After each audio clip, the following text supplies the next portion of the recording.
السلام علیکم خواتین و حضرات، میں ہوں نسیم عباس وڑائچ اور آپ دیکھ رہے ہیں میرا YouTube channel think tank by Naseem Warraich.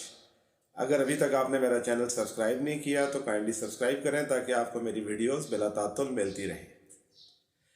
جی خواتین و حضرات، پچھلی ویڈیو میں نے آپ سے وعدہ کیا تھا کہ میں نیکسٹ ویڈیو میں ایک نیا پولیٹیکل سسٹم جو ہے اس کے خد و خال جو ہے وہ آپ لوگوں کے ساتھ شیئر کروں گا، لیکن سیاسی حالات بیچ میں اتنی تیزی سے پلٹا کھا رہے ہیں کہ چاہتا ہوں کہ پہلے کچھ اس پر بول دیا جائے۔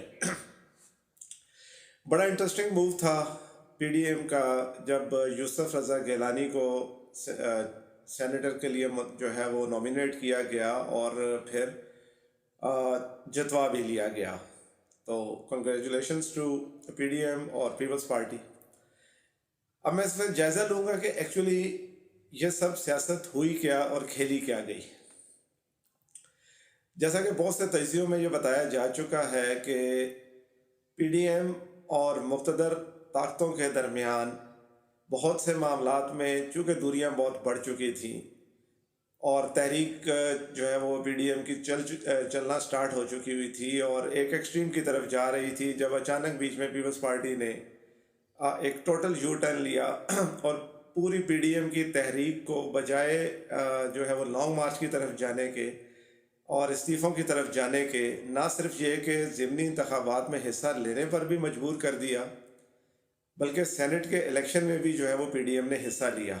اور زرداری صاحب نے کمال ہوشیاری سے اپنے پتے کھیلتے ہوئے یوسف رضا گیلانی جن کو مسلم لیگ نون کی حکومت نے عدالت میں جا کر نااہل کروا کر وزارت عظمیٰ سے باہر نکالا تھا، انہی یوسف رضا گیلانی کو زرداری صاحب نے کمال جو ہے وہ ہوشیاری سے نون کے ہی ووٹوں سے سینیٹر بھی منتخب کروا لیا۔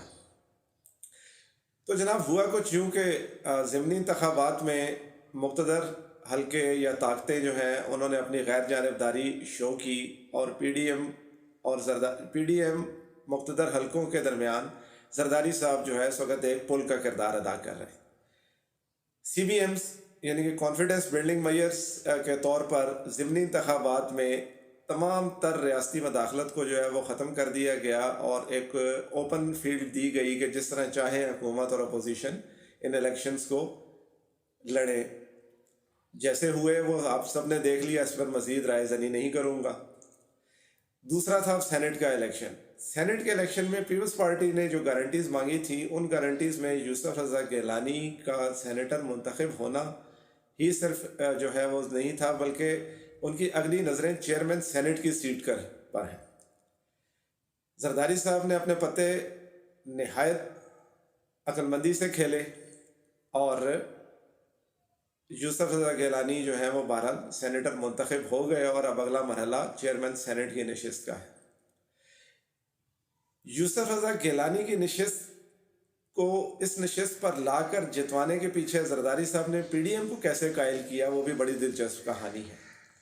زرداری صاحب نے لانگ مارچ اور استعفوں کی کہانی کو عدم اعتماد کی طرف موڑا اور عدم اعتماد کے لیے انہوں نے کہا کہ اگر اسلام آباد سے سینٹ کی نشست پی ڈی ایم ون کر کے جائے تو اس کا مطلب ہے کہ عمران خان کے خلاف عدم اعتماد کی تحریک لانا جو ہے وہ ممکن ہو جائے گا۔ یہ ایک بہت بڑا لالچ تھا ان ہاؤس تبدیلی کا اور عمران خان کو نکالنے کا۔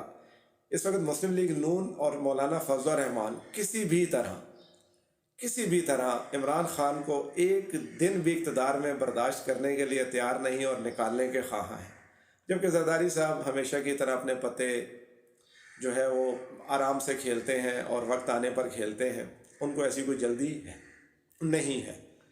تو ہوا یہ ہے کہ پی ڈی ایم اس جھانسے میں آ گئی اور زرداری صاحب نے ان سی بی ایمز کو کے طور پر سامنے رکھتے ہوئے سیٹ جیت لی اور اس کے بعد ایک واضح امکان تھا کہ اب پی ڈی ایم کا اگلا موو جو ہے وہ عمران خان کے خلاف عدم اعتماد کی تحریک لانا ہوگا۔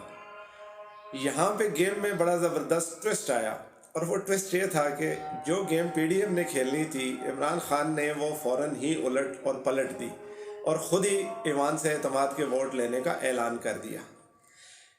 دلچسپ صورتحال یہ ہے کہ چونکہ یہ ایک لحاظ سے تو یہ خطرناک موو تھا کہ اگر پی ٹی آئی کے ناراض ارکان اور کچھ اتحادی اس موقع پر جو ہے وہ چاہتے تو عمران خان کی حکومت کو ختم بھی کر سکتے تھے، لیکن ایسا ہونا اس لیے ممکن نہیں تھا کہ جب کسی حکومت کو ختم کرنے کی بات ہوتی ہے تو اس کے لیے کافی ورک کرنا پڑتا ہے، کیونکہ آپ نے ایک متبادل سیٹ اپ بھی لانا ہوتا ہے اسمبلی کے اندر سے، اور پی ڈی ایم ابھی کسی متبادل سیٹ اپ کے اوپر جو ہے وہ نہ ہی اپنی بحث کر سکی تھی، نہ ہی کسی نتیجے پر پہنچ سکی تھی۔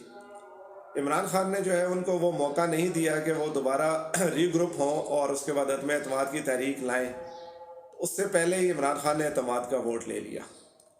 اعتماد کا ووٹ لینے کے بعد عمران خان اب 6 مہینے تک کسی بھی عدم اعتماد کی تحریک سے محفوظ ہیں، کیونکہ اب قانونی اور آئینی طور پر ان کے خلاف 6 مہینے سے پہلے عدم اعتماد کی تحریک ٹیبل نہیں کی جا سکتی۔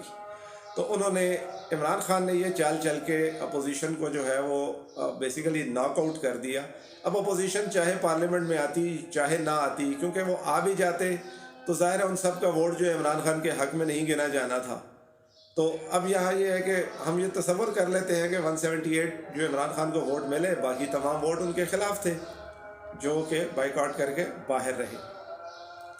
بہرحال کچھ بھی ہو، عمران خان نے ایک دفعہ پھر جو ہے وہ جہاں پہ انہیں سینٹ کے انتخابات میں ایک ہزیمت اٹھانی پڑی کہ وہ حفیظ شیخ کو جو ہے وہ جتوا نہیں سکے۔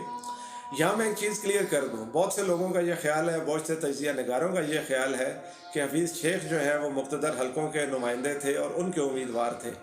تو نہیں جناب، میرا خیال اس سے اس دفعہ بالکل مختلف ہے۔ اس دفعہ یوسف رضا گیلانی جو ہے وہ مقتدر حلقوں کے امیدوار تھے اور ان کو بآسانی جتوا لیا گیا ہے، اور یوسف رضا گیلانی چیئرمین سینٹ کے عہدے تک بھی پہنچیں گے، اور ممکن ہے کہ مستقبل میں اگر یہ پیپلز پارٹی اور مقتدر حلقوں کے تعلقات اسی طرح خوشگوار رہے تو کبھی اور غالب امکان ہے کہ الوی صاحب کسی بنیاد پر جو ہے وہ گھر چلے جائیں اور صدارت کا عہدہ یوسف رضا گیلانی کے سپرد کر دیا جائے۔ یہ عین ممکن ہے، اس وقت تک کہ گیم پلان کا حصہ ہے، لیکن سیاست میں کوئی چیز حتمی نہیں ہوتی، کل کو حالات بدل بھی سکتے ہیں۔ ابھی تک کے حالات کے مطابق یہی نظر آ رہا ہے کہ یوسف رضا گیلانی نہ صرف یہ کہ سینٹ کا انتخاب بھی جیت جائیں گے اور چیئرمین سینٹ کا انتخاب جیت جائیں گے، اور کل کلاں کو وہ صدر پاکستان کے عہدے پر براجمان بھی نظر آ سکتے ہیں۔ کس نے کیا کھویا اور کس نے کیا پایا، بڑی انٹرسٹنگ کہانی ہے۔ زرداری صاحب نے نہ صرف یہ کہ وہ یوسف رضا گیلانی جس کو نون لیگ نے بے عزت کر کے نااہل کر کے حکومت سے نکالا تھا، انہی کے ووٹوں سے انہی کے سر پر بٹھا کر یوسف رضا گیلانی کو ایوان میں لے کر آئے۔ زرداری صاحب کی کامیابی، اگر وہ چیئرمین سینٹ بنوا لیتے ہیں تو یہ ایک اور بڑی کامیابی، اور اگر کل کو گیلانی صاحب صدر پاکستان بنتے ہیں تو پیپلز پارٹی کی یہ اس سے بھی بڑی کامیابی ہوگی۔ نون لیگ کو اس میں کیا ملا؟ نون لیگ کو 18 مارچ کو ڈسکا کی سیٹ واپس کر دی جائے گی، اور اپنی ہی سیٹ کو دوبارہ جیتنے پر نون لیگ شادیانے بجا لے گی، اور جس قسم کی سیاست نون لیگ کر رہی ہے اور جو وزڈم اس کی لیڈرشپ میں اس وقت ہے، ان کی یہی کامیابی بنتی ہے۔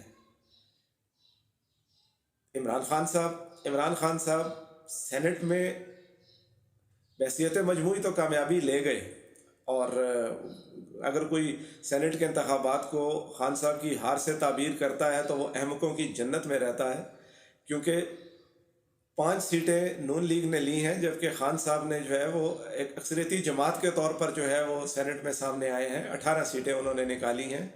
اور مریم صاحبہ کا یہ بیان کہ نون لیگ کا ٹکٹ چلا ہے، تو میری سمجھ سے باہر ہے کہ نون لیگ کا ٹکٹ صرف 5 سیٹوں پر چلا، وہ بھی بلا مکالمہ منتخب ہوئے، اس کا کریڈٹ بھی پرویز الہی کو جاتا ہے، جبکہ 18 سیٹیں نون لیگ نے نکالی ہیں، اور پیپلز پارٹی بھی جو ہے وہ قابل ذکر تعداد نکالنے میں کامیاب ہو گئی۔ تو عمران خان کو بحیثیت مجموعی سینٹ میں